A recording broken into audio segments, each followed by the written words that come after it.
तपाईँको मुखबाट मात्रै प्रचण्ड किन निस्किन्छ, ओली देउबा किन निस्किँदैन? सबभन्दा बढी यो व्यवस्था फाल्नका लागि जनता मार्ने प्रचण्ड भन्ने त तपाईँलाई प्रचण्ड राजनीतिज्ञ लाग्छ? प्रचण्ड राजनीतिज्ञ नै होइनन्, मर्डरर हुन्।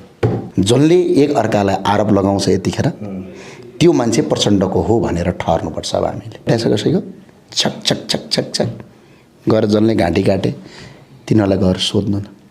जो बाँदरमुढेमा बम आक्रमण परे तिनको परिवारलाई गएर सोध्नुहोस् प्रचण्ड के हुन् भनेर। मैले भन्नु नै छैन, यसो जवाफ नै छैन। यतिखेरको अवस्था के हो भने प्रचण्डजीलाई पनि हामीले केही भनेका छौँ, तपाईँ डराउनु पर्दैन भनेको छु। नवीन सम्झौतामा आउनुहोस्, राजनीति गर्न पाउनुहुन्छ, तपाईँ गणतन्त्र ठिक हो भन्न पाउनुहुन्छ। तर जसरी तपाईँले अरूलाई त्यो मार्ने काट्ने भनेर जुन अभिव्यक्ति दिँदै हिँड्नु भएको छ त्यसले अन्ततः तपाईँलाई अप्ठ्यारो पार्छ। सरकार कसको थियो प्रचण्डजी दरबार हत्याकाण्डको राजधानी? तपाईँले भन्न सक्नुभयो त्यही सरकारसँग मिलेर तपाईँ पाबन्दी बन्नु